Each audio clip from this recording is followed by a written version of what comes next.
Bonjour et bienvenue dans ce nouvel épisode de podcast. N'oubliez pas de rêver. Le podcast de ceux qui n'ont jamais cessé de rêver. Ici, ce sont des témoignages inspirants et de la bonne humeur. Je suis Lucie, l'animatrice de ce podcast, et aujourd'hui, je suis ravie d'accueillir Anaëlle. Bonjour et bienvenue. Hello! Ravie de t'accueillir. Ravie d'être ici aussi, c'est cool. Génial. Alors, pour démarrer, je vais te laisser te présenter en indiquant dans cette présentation, s'il te plaît, ta qualité principale. Bien sûr, alors moi c'est Anaëlle France. Ça fait, 2 ans que j'ai créé à peu près 2 ans que, j'ai créé du coup, ma société. Donc j'ai une agence de communication et un centre de formation et avant ça, du coup, j'étais, dans le salariat pendant 10 ans, donc en marketing et en communication. Et oui, je suis prof aussi, en Mhm. école de commerce depuis 5 ans. Voilà, et Génial. ma qualité, principale, je pense que c'est, que je suis, quelqu'un de très solaire, toujours, de bonne humeur, toujours enjouée, Top. Tu pile dans la ligne, du podcast pour la bonne humeur. ça va. On a un point commun, je pense plusieurs, mais celui-là, il est intéressant, c'est qu'on vient toutes les 2 du même département, donc des Côtes-d'Armor, même si Oui. maintenant tu es plutôt sur Bordeaux. Je voulais savoir, toi, ton lieu préféré dans le département, c'est où? Ah bah, je suis obligée de dire Tréverdun quand même. J'y ai vécu pendant 20 ans et franchement, c'est trop, c'est sous-coté. Perros-Guirec, c'est surcoté et Tréverdun, c'est sous-coté. Donc Tréverdun, c'est, je trouve ça magnifique. Il y a plein de petites criques, les plages sont incroyables, les gens sont super sympas, Tréverdun. Et je crois que tu es aussi une grande passionnée de voyage. Ton Oui. voyage préféré, c'était où? C'est la Nouvelle-Zélande, je pense pour plusieurs raisons. Alors il y a une raison, c'est, déjà principale, c'est qu'en fait, c'était la fin de mes études, c'était un moment où vraiment j'avais besoin de lâcher, et aussi, les gens sont géniaux et les paysages sont juste, incroyables. Donc Nouvelle-Zélande, fois 1000. Alors, je voudrais bien maintenant que tu nous parles de ton parcours, s'il te plaît. Et dans ton parcours, je voudrais aussi que tu indiques quel type d'élève tu étais. OK. Mmh. Alors du coup, on parle du parcours scolaire aussi? Ouais. OK, alors, du coup, j'ai toujours eu des difficultés à l'école. J'ai toujours été très moyenne. Donc en vrai, côté école, j'étais vraiment pas bonne en orthographe. J'étais pas la meilleure, élève, on va dire. Que dire de plus? J'étais très bavarde, très en fond de la classe. Et ouais, je pense que franchement, au début, ça allait, mais collège, ça allait. Lycée, c'était catastrophique parce que je me laissais entraîner par les copains, les copines. Et du coup, arrivé, je pense en côté, plus, fac, école, là, j'ai découvert le market et la com et là, par contre, j'ai commencé à être, très bonne élève, on va dire. Du coup, j'étais toujours la personne à avoir dans son groupe parce que j'étais passionnée, en fait, parce que je faisais et ce côté demande de créativité qu'il y avait pas avant, en fait. Mmh. Je trouve que quand on arrive, à un niveau d'études en pub, en tout cas, en pub, en market, en com, on nous demande du coup d'être très créatif, alors que dans les années d'avant, c'était plus, appliquer, apprendre. Et je pense que ça m'a vraiment, ça a été difficile, même quand j'étais en DUT, technique de commercialisation, c'était, vu que j'avais du mal à écrire, j'écrivais chômage, chômage, j'écrivais provoque, profoc et que des mots comme ça, en fait, dysorthographiques. Donc ça a été très, très dur. J'avais des très mauvaises notes, même si mon raisonnement était bon et ça me rendait ouf. Ça me rendait folle. J'ai eu énormément de chance de découvrir le market et la com qui ont été ma passion, très tôt, même si, de base, je voulais pas faire ça. Ouais, je pense que je vais parler de ça quand même. À la base de la base, moi, je voulais être cuisinière. D'accord. Mais comme quoi on peut avoir aussi, plein d'envies, tu vois? De fou. Non, franchement, c'était plus qu'une passion, je pense, parce que, dès mes 15 ans, du coup, j'ai fait des saisons en cuisine. Mon grand-oncle était, restaurateur et du coup, j'ai pu, grâce à lui aussi intégrer, du coup, des restaurants semi-gastro, des restaurants gastro et donc j'étais en cuisine, pendant des années, des saisons et quand je suis arrivée, du coup, même en troisième, je voulais déjà faire ça. Mes parents, ils m'ont dit: «Non, non, tu passes le bac et après on en reparle». Donc Ah. j'ai passé le bac avec beaucoup de peine, on va dire, de Mmh. pénibilité, vraiment c'est dur. Et en gros, en sortant du bac, j'ai dit: «Bon, bah, voilà, je veux toujours faire cuisine, donc je vais faire cuisine». Et j'ai postulé du coup à l'école hôtelière et je me suis fait jeter de l'école hôtelière, mais d'une force, c'était très violent. Et en fait, j'avais postulé que là. Donc je me suis retrouvée, avec pas l'école hôtelière et avec rien d'autre. Alors à l'époque, c'était pas, Parcoursup là Mmh. comme c'est aujourd'hui, mais c'était déjà un truc un peu chiant où tu avais des points et où il fallait quand même avoir postulé à d'autres choses. Donc je me suis retrouvée en fac à Brest, ça s'est super mal passé et c'est là après du coup en admission parallèle que j'ai découvert, du coup Tech Deco et que j'ai découvert le marketing, la com. Et donc là vraiment ça a suivi toutes mes études ont suivi sur de la com, de la pub, et là ça a été révélation de je peux être créative, je peux faire preuve de logique, enfin vraiment, j'ai découvert plein de choses. Et donc après, je me suis vite lancée sur, du coup, Paris avec, des postes assez sympas en hôtellerie et en restauration. Donc je suis quand même Mmh. restée, mine de rien Mmh. dans ce secteur-là. C'était pas forcément volontaire, franchement, c'est les postes sont arrivés un peu comme ça. On est venu me chercher aussi dans certains postes. Je suis ce qu'on appelle un profil jump.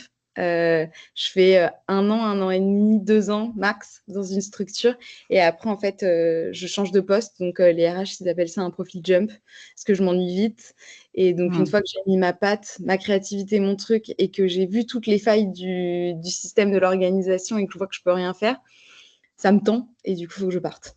Mmh. Ouais. Et qu'est-ce que tu retiens de ces années de salarié? Hem, En vrai, je voulais dire du négatif, mais je vais pas dire que du négatif, Mmh. parce qu'il y a quand même du positif. J'ai appris beaucoup de choses, vraiment, enfin, j'ai développé des compétences, de fou. Je me suis structurée aussi parce que, je pense que le salariat, ça m'a permis en fait, bah, tu vois, là, en tant qu'entrepreneur, j'ai pas de problème à me motiver. J'ai pas de problème à me lever le matin, j'ai pas de problème à travailler, j'ai pas de problème, tu vois, vraiment, je peux faire un 8h-18 sans que ça soit pénible en fait pour moi et Mmh. je pense que ça, c'est grâce au salariat. Ça m'a appris vraiment la structure. On en parlait tout à l'heure en off, mais je suis un profil TDAH, donc j'avais vraiment besoin de cette structure que le salariat m'a appris. J'ai pu, travailler avec énormément d'agences, avec des profils seniors qui m'ont beaucoup transmis, donc ça, c'est hyper, hyper positif. J'ai appris beaucoup de choses. Je suis de nature très curieuse, donc j'ai pu, vraiment développer des compétences de ouf, «gratuitement» entre guillemets, enfin, puisque tu vois, j'étais avec des agences, qui quand je comprenais pas quelque chose, je pouvais les rechallenger, je pouvais leur dire: «Bah, attends, je comprends pas là ce que tu m'expliques, c'est quoi le CTR? C'est quoi le machin? C'est quoi le truc?» Et les agences, en fait, bah, c'était aussi leur job de m'expliquer, donc c'était trop bien.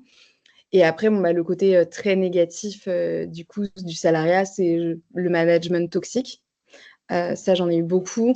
En France, je trouve qu'on a un problème avec ça, mais en fait, on valorise pas, on pousse à l'échec au final. En fait, on ne parle que des choses négatives, on parle que des échecs et du coup, je trouve que ce management-là qui est très français, il est très négatif. Plutôt que de dire: «C'est super ce que tu as fait, par contre, ça, viens, on regarde ensemble comment on peut l'améliorer».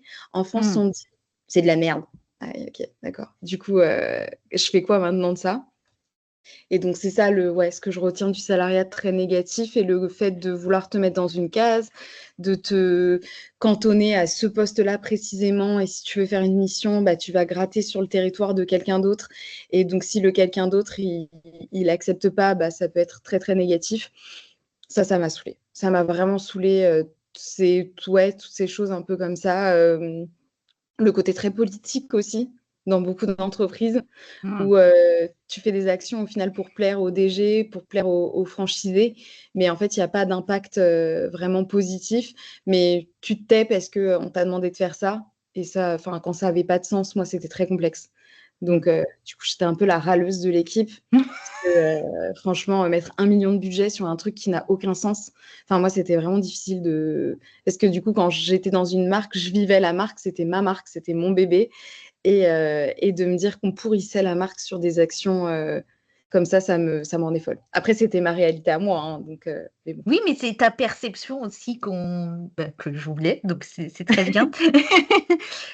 Est-ce qu'il y a eu un déclic pour te lancer à ton compte, lancer ton activité? Est-ce qu'il y a eu un ras-le-bol, une lassitude? Je pense que comme beaucoup d'entrepreneurs, il y a eu le burn-out. OK. C'est pour moi, et d'ailleurs, ça c'est un truc, pour moi le burn-out, c'était une maladie de feignant. C'est horrible de dire ça comme ça, hein, mais vraiment j'avais cette vision-là de les personnes qui font un burn-out, c'est du faux et c'est une maladie de feignant. C'est très dur, hein, les termes que j'emploie. Et quand j'ai fait un burn-out, je me suis dit, mais putain, mais en fait, c'est physique. C'est mon corps, il voulait pas se lever. Je faisais que pleurer. Et du coup, j'essayais de me mettre des petits coups de pied aux fesses à moi-même en mode, mais allez, reprends-toi, c'est pas possible, pourquoi tu fais que pleurer? Enfin, c'est ridicule. C'est bon, c'est pas insurmontable. J'avais mes parents derrière aussi qui me disaient, allez, tu prends sur toi, t'y vas, c'est bon, c'est pas grave. Enfin, voilà, c'est pas le bagne, personne va taper dessus. Et finalement, plein de croyances limitantes autour de ça. Donc, ça a été hyper violent. J'ai fait une pause de, ouais, à peu près 3 mois et je me suis dit, OK, c'est la ville qui va pas. C'est pas moi qui vais pas, c'est la ville. Il faut que je change de ville. J'aime pas Paris, c'est compliqué, etc. Donc, du coup, je suis partie à Bordeaux et j'ai rejoint une start-up. Et en fait, dans la start-up, j'ai commencé. La première année, c'était incroyable. Je pouvais faire ce que je voulais. C'était trop bien. C'était comme si c'était ma boîte et tout. Et la deuxième année, il a commencé à avoir des contraintes, à avoir des c'est de la merde ce que tu fais. Enfin, des choses un petit peu qui sont revenues, en fait, comme avant. Et je me suis rendu compte que le burn-out, en fait, il était vraiment lié au salariat. Et j'ai commencé à avoir des signes. Et là, ça m'a mis une grosse alerte et je me suis dit, OK, non, c'est pas forcément le manager. Le problème, c'est le salariat au global et c'est le fait que ça soit pas ton projet, en fait, finalement. Et du coup, Mmh. ça m'a fait un gros déclic aussi de voir ça. Et le côté aussi où je me suis dit, je suis dans une start-up, je vois que le mec, il donne tout, qui développe, qui peut faire ce qu'il veut, qui peut dire ça, je veux pas, ça, je veux. Et je me suis dit, putain, mais en fait, c'est ça que je veux faire. Et, euh, et donc, le fait d'être dans une start-up, d'être avec un mec qui peut faire ce qu'il veut, je me suis dit, mais moi aussi, je veux faire ce que je veux, tu vois. Et ça m'a quand même donné, ouais, donné aussi cette image de, mais moi aussi, je peux le faire, en fait. Enfin, vas-y, donc, go. OK. Donc Voilà. c'est ça qui t'a poussé à te lancer? Il y avait quoi derrière? Une envie de liberté? Il y avait, ouais, grosse envie de liberté et aussi envie de gérer un peu, ouais, comme je veux, de pouvoir travailler aussi avec qui je veux. Ça, c'était un gros point. Mmh. D'ailleurs, je l'ai revécu l'année dernière. Je pense que tu sais, quand tu essayes de fuir un truc, il te revient dans la tête quand même. Mais oui. Tu peux Euh, fuir, mais ça te rattrape, hein, un jour ou c'est l'autre. ça. Donc, du coup, ouais, je pense que c'était ça. C'était travailler, l'envie de travailler avec qui je veux. Ce besoin-là, en fait, tout le temps, le côté liberté, travailler d'où je veux aussi. Parce que je ne comprenais pas le fait qu'on me force à aller au travail, qu'on me force à aller au bureau, même quand il n'y avait personne, de me dire, OK, donc vendredi, il y a 1 heure et demie de bouchon le matin pour aller au taf, une heure, voire 2 heures de bouchon le soir pour rentrer. Il n'y a personne au bureau. Pourquoi je dois être dans ce putain de bureau? Tu Mmh. vois, ça n'avait pas de sens en fait pour moi. Et du coup, je me suis dit, là, c'est chiant en fait. J'ai envie de bosser tout je veux, j'ai envie de bosser comme je veux, de bosser avec qui je veux. Donc ouais, besoin de liberté, besoin de ça il y avait un truc aussi sur l'argent aussi, le plafond de verre. De me dire en Mmh. fait, là, du coup, je gagne tant et je peux pas gagner plus. Ah, OK. Ça me rendait un peu ça me tendait aussi, de pas pouvoir faire plus d'argent. OK, tu avais l'impression d'avoir atteint un plafond et de pas pouvoir aller au-dessus, quoi? Ouais, c'est ça et tu vois, d'en discuter, avec forcément, mon manager, de dire: vas-y, comment je peux avoir plus? Et de lui dire: «Mais attends, on peut le faire aux objectifs. Tu me donnes des objectifs et que ça soit pas Mmh. possible». En fait, ça me frustrait de fou. Je me disais: «Mais en fait, je peux donner encore plus, mais là, je suis en train de m'épuiser. Donc si je m'épuise pour toi, je veux gagner plus». Mmh. Et ça me Il y rendait avait folle. pas. Ouais, ce côté plafond de verre qui me Mmh. saoulait. Et aujourd'hui, comment tu travailles et qu'est-ce qui fait sens pour toi dans ton activité? Beh, aujourd'hui, chaque journée, elle est différente, même chaque semaine, tout est à chaque fois différent. Je me laisse un peu, libre cours aussi à ce que je veux faire, à ma créativité. Donc, des fois, je me dis, OK, let's go, on va au cowork. Des fois, je me dis, OK, vas-y, on vient, on lance un nouveau produit.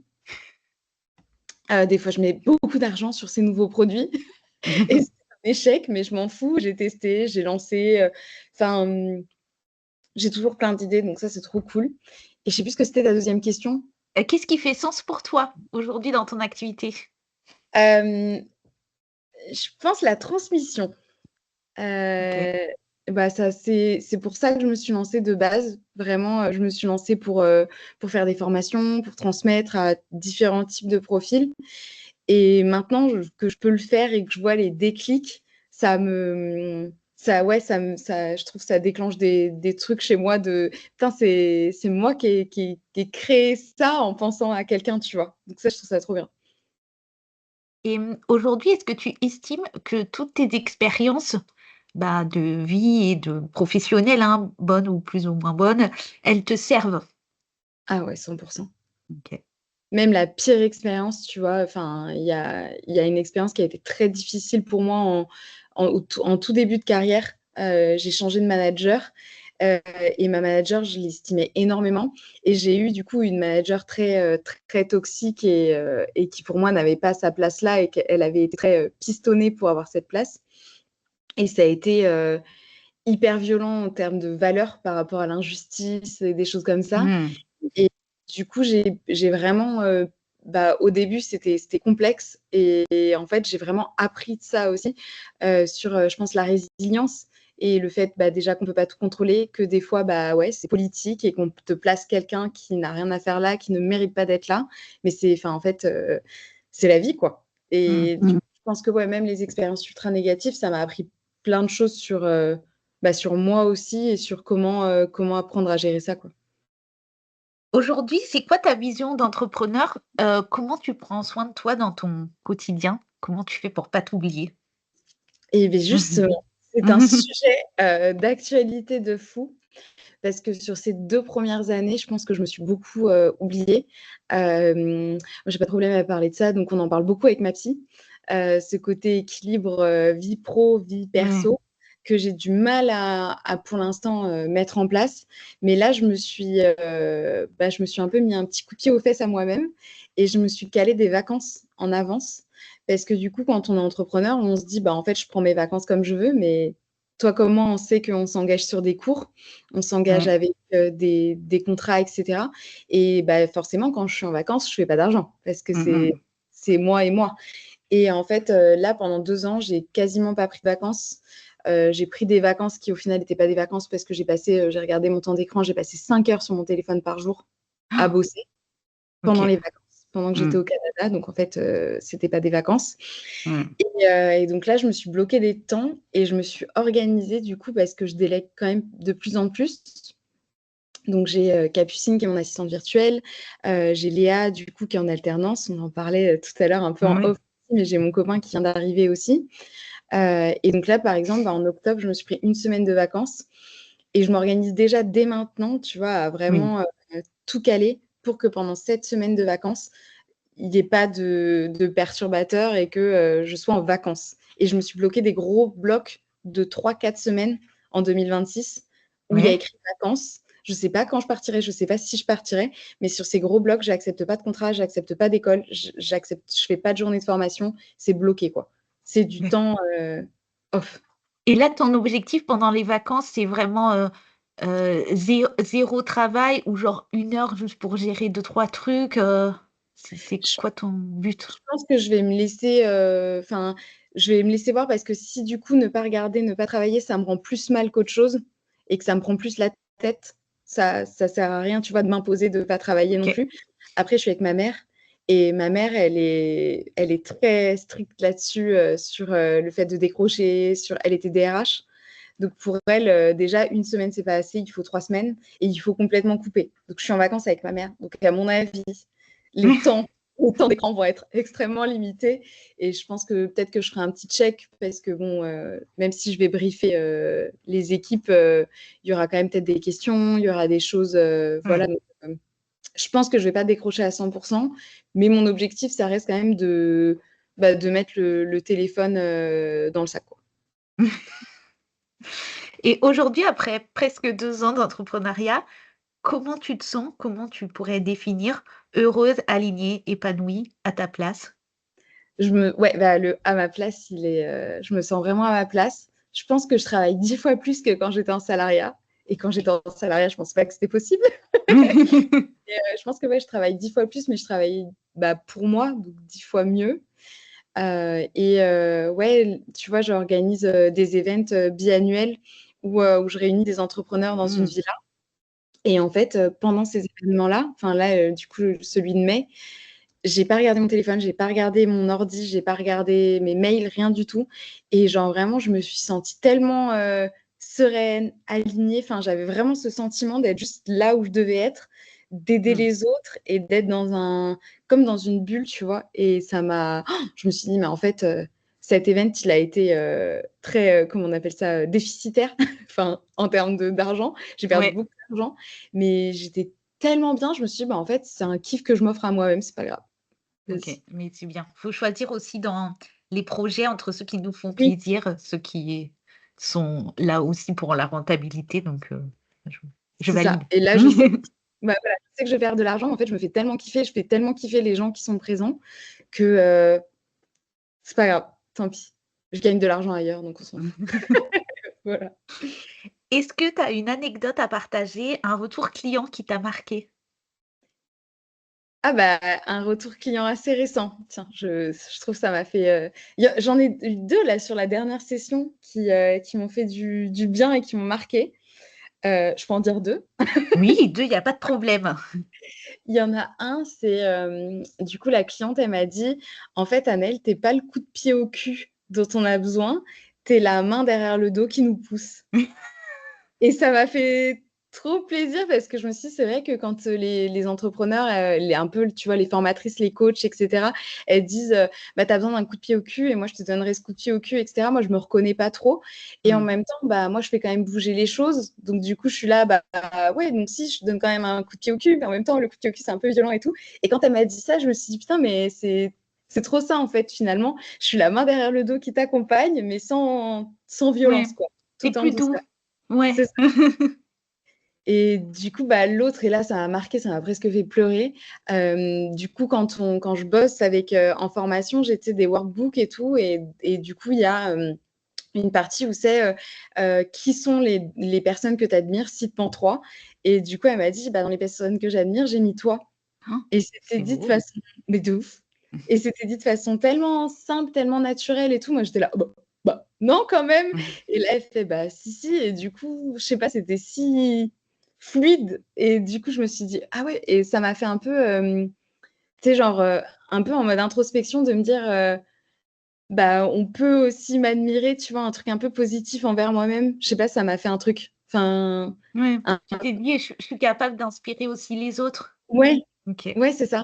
Ça m'a je sais pas, ça m'a fait un petit truc de frisson et du coup waouh! Donc c'est enfin, ce que je fais, ça sert à quelque chose, quoi. OK, top.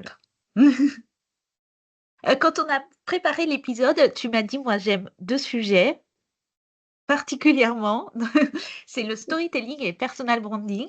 Ça va être l'heure des définitions, parce qu'il va falloir que tu expliques ce que c'est à l'audience et en quoi OK. ça te plaît. Du coup, le storytelling, c'est, bah, l'art de raconter une histoire. Mmh. Du coup, c'est comment, en fait, on va, raconter, une histoire, par rapport à, bah, notre business, à ce qu'on vit, à ce qu'on fait et cetera et du coup, pour moi, c'est très lié au personal branding parce que le personal branding, qu'est-ce que c'est? C'est, bah, c'est enfin, littéralement, c'est la marque personnelle et Mmh. donc en fait, c'est créer, du coup, une marque personnelle et quand on est entrepreneur, bah, forcément, notre marque, c'est nous. Ouais. Donc, c'est développer, en fait, toute cette partie-là et pour moi, les 2 sont vraiment étroitement liés parce que, bah, quand on est entrepreneur, quand on raconte une histoire, on raconte son histoire Mmh. et j'adore, bah, expliquer aussi aux entrepreneurs qu'on peut, heu, dans son quotidien, en fait, mettre des bribes de son histoire sans que ça soit: «Allez, je balance un post storytelling. Voici mon histoire, tu es au courant, c'est bon, allez hop, j'ai fait un post, storytelling, personal branding, c'est bon, on n'en parle plus». Alors qu'en fait, non, le personal branding, c'est intégrer tout le temps Mmh. dans le quotidien. C'est intégrer tes valeurs, c'est intégrer, bah, ta façon de penser. Enfin, on en parlait aussi sur, tout à l'heure, tu vois, des posts que tu as vus que j'ai fait sur, bah, le QI, sur, le côté Oui. TDAH et tout. Bah, en fait, quand je parle de ça, je peux en parler pour l'externe, mais du coup, je mets un petite brique de, bah, voilà, pourquoi j'en parle, pourquoi ça me parle, quelle est ma vision aussi de ces choses-là. Et je trouve que ça, je trouve ça hyper important aussi de le bosser parce qu'aujourd'hui, avec les IA, en fait, au final, on fait tout et n'importe quoi. On fait du copier-coller. On demande à ChatGPT d'aller voir un concurrent et de nous sortir un calendrier de contenu. Et du coup, on copie-colle ce que ChatGPT nous a donné. Et donc, quand tu te balades sur LinkedIn ou sur Instagram, tu vois que c'est toujours la même chose. Alors qu'en fait, personnellement, on a des choses à raconter. Personnellement, on a vécu des choses. Et oui, même si on n'a pas fait de burn-out, même si on n'a pas eu une vie trépidante de folie, on a des choses à raconter. On a vécu des choses. Et c'est juste qu'en fait, il faut réussir à identifier et à extraire ces choses-là qui nous ont généré des émotions pour en fait faire une connexion avec notre cible, avec les personnes qu'on veut toucher dans le business, quoi. Donc pour moi, c'est très, très important de faire ça. J'aide les entrepreneurs à le faire, du coup, à raconter leur histoire, quoi. Est-ce que tu as un exemple à partager d'une marque personnelle qui fonctionne, bien selon toi? Ah, j'en ai plein. Ben, tu peux avoir pareil plusieurs exemples si tu Hem, veux. alors il y a Justine, Hutto, je me rappelle plus de son nom de famille, qui a créé la marque, Respire. Oui. Juliette Cadeau aussi, que j'adore. Là tout de suite, du coup, j'ai tous les noms qui se baladent dans ma tête en vrac. Caroline Mignot. Mmh. Et est-ce qu'on peut sortir des marques aussi je sais pas, par exemple, il y a My Gynéco. J'en parle beaucoup avec mes étudiants, du coup, parce que c'est un sujet qui est assez délicat et au final qui devrait pas l'être. Donc je trouve ça hyper cool. C'est un gynécologue, en fait, qui parle de gynécologie de façon hyper ouverte, sur OK, mais Instagram. je vois. C'est Voilà. bon, j'ai capté, qui Et c'était. toutes ces personnes-là, en fait, qui du coup, bah, parlent d'elles, parlent de leur histoire, parlent de tout ça. J'ai été à une conférence de Caroline Mignot où pendant 1 heure et demie, elle a parlé, du coup d'elle, elle a fait rire la salle, je me suis dit: «Putain, c'est vrai que c'est cool parce que tu t'attaches, en fait, à une personne, mais en soi, on pourrait tous le faire». Son histoire, elle est pas, tu vois, c'est pas du tout, quand je dis ça, c'est pas du tout pour la dénigrer parce que je l'adore. Enfin, je On l'adore. l'adore Caro. Voilà. Et du coup, son histoire, elle est pas ouf, tu vois? Elle a pas fait, des trucs incroyables. Enfin, si, elle a fait des trucs incroyables, mais C'est on sa peut ra manière de les mettre en valeur. oui, voilà, c'est ça. OK. Parce on peut le raconter aussi, nous, tu vois? On a fait aussi des choses, qui peuvent être, voilà, mises en valeur comme ça, quoi. Et toi, tu as un univers qui est très coloré. Comment tu as fait pour toi travailler sur ta propre marque personnelle? Au début, ça s'est fait assez naturellement, puisque je sais pas si tu avais suivi l'histoire de mon lancement ou pas du tout? Non, je pense que je te suivais pas encore, à l'époque. En gros, ce qui s'est passé, c'est qu'il y a 2 ans, je me suis dit: «OK», ça faisait 6 mois déjà, que j'étais lancée, mais sans être vraiment lancée en parallèle de mon CDI et tout et j'arrivais pas à mettre sur Instagram, à mettre sur LinkedIn. Je me disais: «Ah la honte, les gens ils vont me voir». C'est comme, tous les problématiques des entrepreneurs. Du coup, je vais me montrer, je vais parler de ce que je fais et si j'y arrive pas, la honte de s'être lancée et cetera et en fait, je me suis dit: «OK Annelle, il faut que tu te donnes un coup de pied aux fesses». Là, c'était pas la main dans le dos, c'était l'autre coup de pied aux fesses. Et je me suis dit: «Vas-y, je prends 3 semaines de vacances et je me lance un défi et je vais le lancer publiquement ce défi». Et du coup, je me lance un défi de faire, en gros, c'était, 2 fois, mon salaire en chiffre d'affaires OK, et si je le fais, je quitte mon CDI. Et donc c'était d'accord. très public, hein, c'était très building public et du coup, je suis partie aux États-Unis parce que j'ai ma famille aux États-Unis et je voulais pas, en fait, être dans un environnement où on m'appelle pour prendre un verre. C'était en plein été, hein, en plein mois d'août. Donc les potes: «Ah bah, on est en terrasse, ah bah, machin, ah bah, truc». Bon, on sait comment ça se passe. Du coup, on va en terrasse, on finit tard, le lendemain, on se lève pas. Enfin, j'avais pas envie, en fait, d'être, un peu Influencée. influencée, voilà. Donc je me suis dit: «Je pars». Donc je suis partie chez, mon grand-oncle et ma grand-tante, aux États-Unis et pendant 3 semaines, j'ai bossé, du coup sur mon business et en fait, je faisais des petits vlogs tous les 2 jours. Je vloguais ma petite aventure. Il se passait pas grand-chose, hein. Du coup, je me levais le matin, je commençais à monter mon offre, j'allais à la piscine. Oh là là, ma grand-tante m'a fait à manger. Enfin vraiment, c'était pas un truc de ouf de découverte des États-Unis, hein. C'était vraiment j'étais dans la maison, je parlais du chien, j'avais une visio, je parlais de la visio. Enfin, il se passait pas un truc de malade, hein. Ouais. Mais du coup, j'en faisais des petits vlogs de 45 secondes, voilà, tous les 2 jours Et finalement, ça a commencé à parler et tout. Et du coup, j'ai vite développé une communauté. En 3 semaines, je crois qu'on était 600, un truc comme ça, sur le compte. Et, D'accord. et finalement, c'était assez attendu. Et donc, j'ai fait 3 fois, du coup, mon salaire en chiffre d'affaires. Et donc, je suis rentrée, j'ai dit à mon boss, bon, là, c'est bon, je quitte. Là, je pars. Et ouais, je pense que du coup, ça s'est lancé comme ça. Et après, j'ai tenu un peu ça. À un moment, je me suis un peu perdue. Et là, maintenant, je suis revenue. Mais je me suis perdue, hein. Vraiment, dans le côté marque personnelle, à un moment, pendant 6 mois à peu près, j'ai oublié ça, justement. Mais Et tu l'as vu? Tu t'en es rendu compte? je m'en suis rendu compte au bout de 6 mois, tu vois. En fait, j'ai commencé avec du très perso, donc les vlogs et tout. Quand je me suis lancée, je suis partie beaucoup sur des astuces. Mais du coup, je faisais que des astuces. Et on m'a vite appelée Miss Canva ou la reine de Canva. Et en Mmh. fait, quand les gens ont commencé à dire ça, ou quand les gens ont commencé à me taguer sur des posts en disant bah attends, il y a Naël, la reine de Canva, Naël Miss Canva et tout, je me suis dit en fait c'est pas du tout ce que je veux faire ressortir parce que enfin moi je fais du market, de la com, donc Canva c'est un outil que j'utilise au quotidien Mmh. que j'adore et j'ai une formation sur Canva, mais je veux pas que ça me définisse. Ouais. OK. Et donc, j'ai changé complètement d'axe. Et cet axe m'a fait perdre énormément d'impressions parce que je faisais des astuces qui avaient 30 000, 50 000 impressions. Et quand j'ai switché, je me suis retrouvée à faire des posts à 1 200, 2 000 impressions. Ça m'a fait un Ça «Ah!» t'a fait mal au cœur, mais Mais mais tu t'es retrouvée toi aussi? plus aligné. Ouais, c'est OK. ça, c'est plus Mmh. aligné. Du coup, je me suis dit: «OK, je préfère ça que du coup être, associée, au côté Miss Canva qui est pas du tout, en fait, ce que je veux transmettre». Comment on fait quand on se lance pour s'appuyer sur sa marque personnelle simplement? Qu'est-ce que toi tu donnerais, comme conseil? Je pense que c'est déjà de faire une petite introspection, des petits exercices d'introspection, de lister un peu, tout ce qu'on a vécu, de pourquoi en fait on en est arrivé là, en gros. Donc lister ses expériences et cetera et en fait dans son quotidien, filmer ou prendre des photos ou faire des petits backstage tu vois, par exemple là ce que je viens de te dire par rapport aux 2 clientes qui m'ont fait des retours, Ouais. le raconter en fait et raconter les émotions qu'il y a derrière. Plutôt que de dire: «Ah il y a une cliente qui m'a dit que, j'étais son inspiration, waouh, c'est super». En fait, expliquer l'émotion que ça a généré, Mmh. expliquer pourquoi ça nous a touchés et du coup, être vraiment en fait, raconter une histoire autour de faits assez simples, des fois aussi, qui se passent et de tout axer sur les émotions, de pourquoi ça nous a touchés, il y a des choses aussi qui peuvent être positives comme négatives.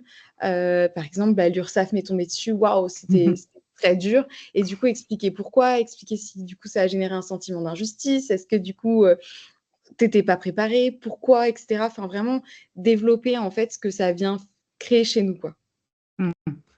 Et comment on en fait un levier pour son activité? En quoi c'est important pour ceux qui auraient pas encore, compris? Bah, ça du coup, c'est important par rapport je pense, ce que je disais tout à l'heure par rapport aux IA, c'est qu'en fait, ça Mmh. crée ta singularité et du coup, aujourd'hui, on consomme, surtout dans l'entrepreneuriat, on consomme vraiment, une personnalité, des valeurs, plus que du coup un produit, ou une offre. En cours, je parle beaucoup de purpose marketing, donc vraiment d'aller, chercher en fait une marque qui existe en tant que marque et par ses valeurs, au-delà du produit et donc je pense que c'est vraiment ça, c'est de transmettre ses valeurs, de transmettre sa personnalité et on va pas plaire à tout le monde, mais la petite phrase, qu'on connaît tous, plaire à tout le monde, ça veut dire plaire à n'importe qui et souvent quand on veut plaire à tout le monde, en fait, finalement, on touche personne et c'est le pire truc à faire.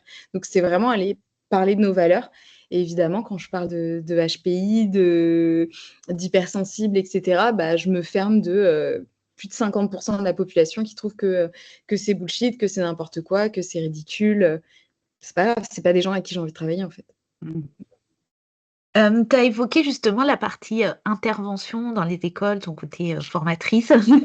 Voilà, qu'est-ce que ça t'apprend, sur toi, toutes ces toutes ces interventions? Heu, Beaucoup de choses.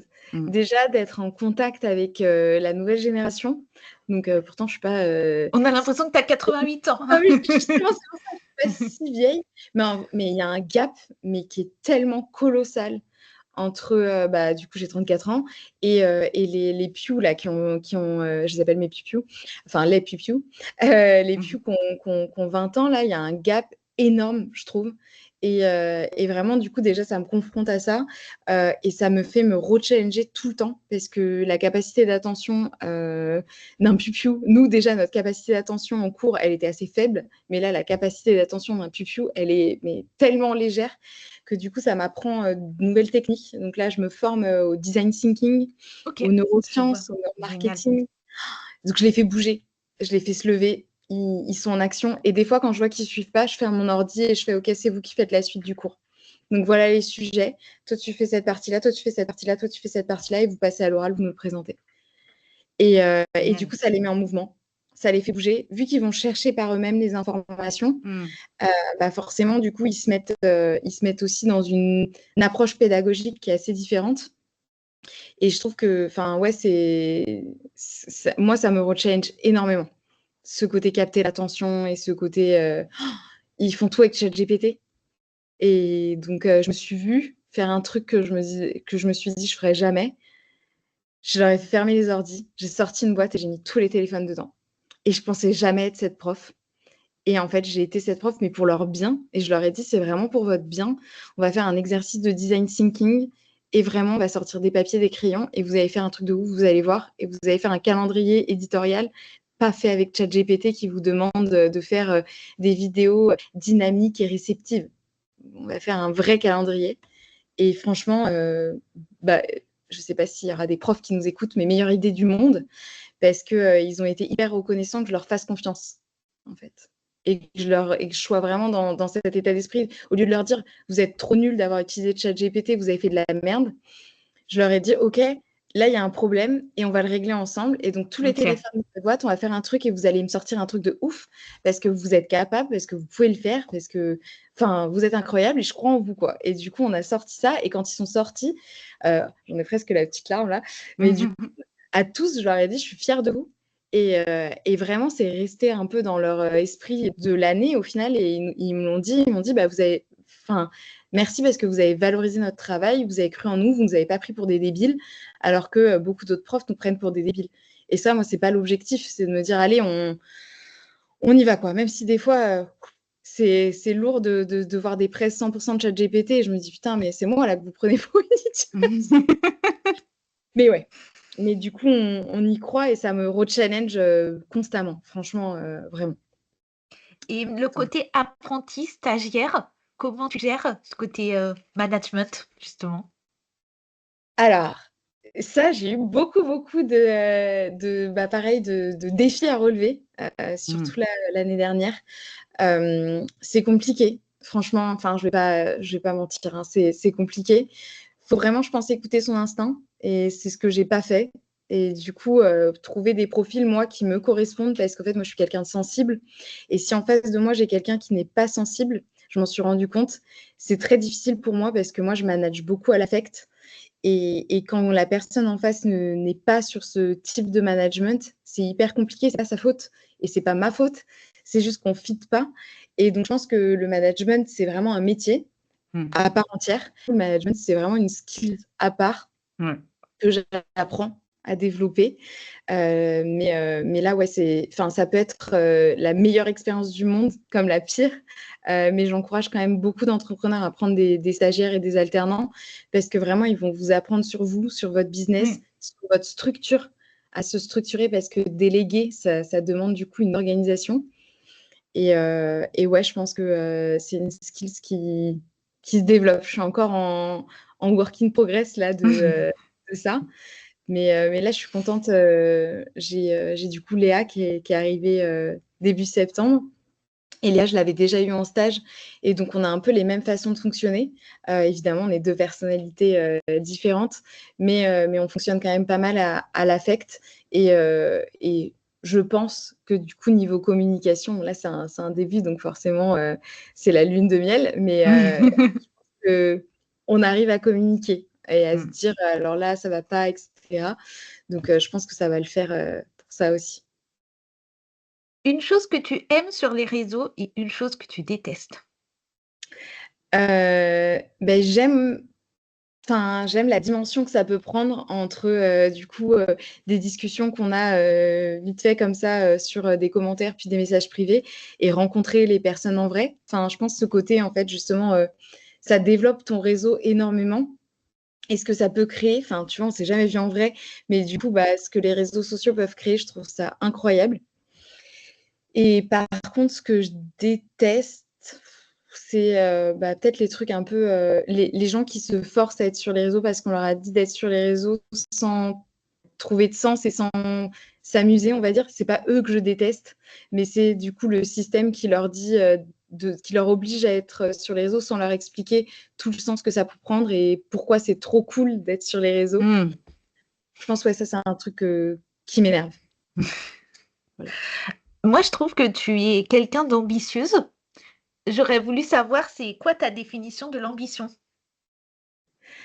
C'est d'aller toujours plus haut, je pense, de toujours, aller chercher du coup, bah, le petit truc à développer, de chercher la nouveauté, d'être, créatif et ouais, il y a un truc que je fais aussi, je sais enfin moi je l'aurais mis dans l'ambition, mais je sais pas si tu le mets dans l'ambition, mais moi j'aime bien porter les gens vers le haut aussi et Mmh. les emmener avec moi. Donc je pense que c'est ouais, pour moi ça fait partie de l'ambition, mais peut-être que dans Mmh. la définition Larousse, ça fait pas partie de l'ambition. Non, Mais mais c'était ta définition, personnelle, donc voilà, tu y mets, ce que tu veux. On a parlé tout à l'heure que tu pouvais être une source d'inspiration pour d'autres. J'aurais voulu savoir aussi, toi, qui t'inspire? C'est qui tes rôles modèles? oh waouh! Alors, il y a plein de gens qui m'inspirent. Heu, Tu as le droit à plusieurs personnes. Bah, je pense en vrai, je sais qu'elle fait débat, mais moi Margot Cunego, elle m'inspire de ouf. Enfin, je trouve que justement elle a pas peur, d'y aller, elle a pas peur de se positionner. Elle a une énergie extrêmement, masculine et du Mmh. coup, je trouve qu'elle l'assume complètement. Elle est très en lien, bah, avec l'argent et cetera. Elle en parle beaucoup. Je trouve qu'elle pour moi, elle a mis un enfin, elle a mis un pied dans un je vais dire, elle est en train de créer de l'histoire un peu, tu vois? Mmh. Des femmes qui entreprennent, de se positionner et cetera. Donc je sais qu'elle fait débat et je sais qu'on aime ou on n'aime pas, Margot. Je trouve que ouais, elle a mis le pied en fait, dans un univers, très masculin et il était temps de le faire, même si d'autres avant elle l'ont fait. Enfin, vu que je suis très en lien avec son business depuis quelques années, je pense que ouais, Margot Cunego et sinon qui m'inspire, peut-être, bah, je pense que c'est plus global, mais du coup, c'est très axé sur les femmes qui prennent position, les femmes qui y vont. Donc, je pourrais dire ma grand-mère, tu vois? Mmh. Mais vraiment qui se laissent pas faire, qui y vont, qui ont pas peur, en fait. Donc je pense que, ouais, ça va être, plus un global sans citer quelqu'un, précisément ou comme je te OK. disais, ma grand-mère, mais positionné pour les femmes, quoi. OK. Est-ce que tu aurais 3 conseils à partager à quelqu'un qui se lance sur les réseaux et qui veut développer sa marque personnelle? Heu D'essayer, du coup, du coup, d'y aller. Si tu doutes sur un post, publie-le et tu verras, en Faut fait. cliquer. Ouais, clique sur publier. Donc ça, c'est le 1er.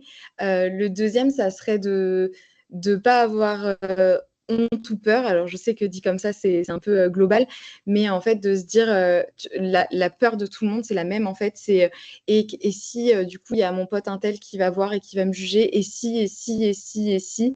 Mais avec, un si, on refait le monde. Franchement, vas-y et en vrai, tu verras que du positif parce que tu verras les gens qui sont là pour te soutenir, qui sont vraiment là pour toi et les gens qui te critiquent, bah, en fait, ils ont rien à faire dans ton entourage, donc au moins ça va te permettre de faire le tri. Donc Mmh. et vraiment, encore une fois, cette peur, elle est tellement injustifiée parce que tous les gens qui se lancent, enfin, sur les réseaux, j'ai jamais eu de gens qui m'ont dit, «Je me suis fait insulter en front». Mmh. C'était, j'ai jamais vu ça. Ou c'est du coup, bah, oui, des petites moqueries ou des trucs comme ça, mais en fait, enfin, ça arrive très rarement et quand ça arrive, bah, du coup, c'est des gens qui ont rien à faire dans ton entourage Ouais. et et le troisième conseil, bah, d'être vraiment ouais, sur les réseaux, du coup, d'être, d'être visible, d'y aller et de partager ton quotidien, de partager tes méthodes, de partager comment tu fais. Et du coup, le point là, ce conseil-là, de ne pas avoir peur de la gratuité. Donc, Ok. beaucoup ont peur de ça. Oui, mais si j'explique comment je fais, bah, du coup, tout le monde va me le piquer, etc. Mais enfin, justement, en gros, les gens iront vers toi parce que tu as été généreux. Donc, Mm. c'est un biais cognitif incroyable, la gratuité. Et du coup, Il y aura un retour aussi après, tu vois, cette complètement. générosité un peu désintéressée. Mais moi, je valide, hein, je suis comme ça, tu vois. Il n'y a aucun problème avec ça, mais je le vois aussi parfois chez d'autres personnes où c'est pas le cas, quoi. Pour eux, Oui, mais c'est perdu, quoi. il y en a plein qui se brident et qui ne veulent pas te donner de conseils sur les réseaux sociaux parce qu'ils se disent, bah non, mais ça, c'est mon expertise, donc je ne la donnerai pas. Mais en fait, il y en a un autre, du coup, qui va le donner à ta place. Mm. Et du coup, bah, tu vas te faire, comment on dit, coiffer sous le poteau, je ne sais plus le nom, l'expression. Coiffé au poteau, je crois, on dit. Coiffer au poteau, ok. Mais ouais, du coup, pour moi, la gratuité, c'est vraiment la clé. Et enfin, moi, en tout cas, c'est le biais cognitif que je préfère. Et du coup, bah, on sent quand tu donnes quelque chose, bah, du coup, l'autre se sent un peu redevable. Et donc, si tu donnes de la qualité en plus, bah, du coup, c'est au-delà du redevable, c'est qu'il va se dire, bah, ok, c'est avec cette personne-là que je veux travailler. C'est l'heure de ton instant promo, Anaëlle. Où est-ce qu'on peut te retrouver sur les réseaux, les événements et si tu as une ressource gratuite aussi à partager que je pourrais mettre dans le lien de l'épisode? Mais on peut me retrouver sur Instagram, sur LinkedIn. J'ai ma newsletter aussi qui part tous les mardis. Et du coup, bah, je fais des événements du coup biannuels, comme je te disais. Donc, je loue une villa à 20 minutes de Bordeaux. Pour l'instant, c'est une villa à Sénac, mais peut-être que j'irai vers Paris ou en Bretagne, à Yes, voir. Et depuis peu, j'organise des after-work. Alors, écoute, peut-être que ça va devenir des after-work trimestriels. Je ne sais pas encore ce que je vais en faire de ces after-work, mais j'en ai fait un, ça s'est super bien passé, donc j'aimerais bien refaire. cool. Et du coup, la ressource gratuite, Ouais, beh, j'ai créé un quiz qui te permet de te positionner par rapport à ta communication, donc de savoir du coup ton niveau de com. Et quand tu as fini le quiz, bah, du coup, je t'envoie un workbook qui est adapté top, du coup à ton niveau, donc qui est assez perso, pour que tu puisses justement passer au step supérieur. génial. Voilà. Est-ce que tu as des projets et des rêves pour la suite? Tu sais que mon rêve n'a aucun rapport avec ce que je fais aujourd'hui. Ouais, mais tu as le droit de le partager. Il y a alors c'est Amandine qui m'a dit, donc c'est l'épisode, voilà, qui est 17, qui disait: «Moi, mon rêve, c'est d'aller faire du cheval au Canada ou aux États-Unis». Je sais plus, voilà. Ok, j'adore. Mais ça peut, voilà, ça peut Bah, n'avoir aucun rapport avec, ce qu'on bah, s'est dit là. ça n'a aucun rapport, mais ça regroupe tout ce que je t'ai dit depuis le début, je pense.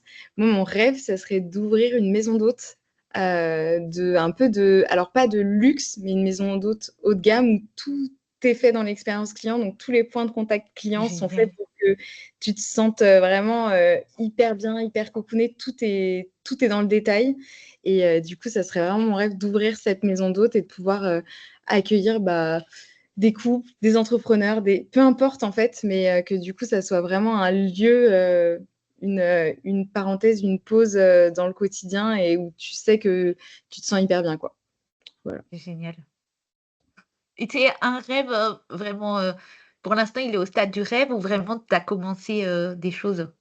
Non, non, non, pour l'instant, il est au stade du rêve. Ça fait longtemps, hein, ça fait déjà peut-être 10 ans que j'ai ce rêve-là. Donc, écoute, ça sera peut-être un rêve de retraite.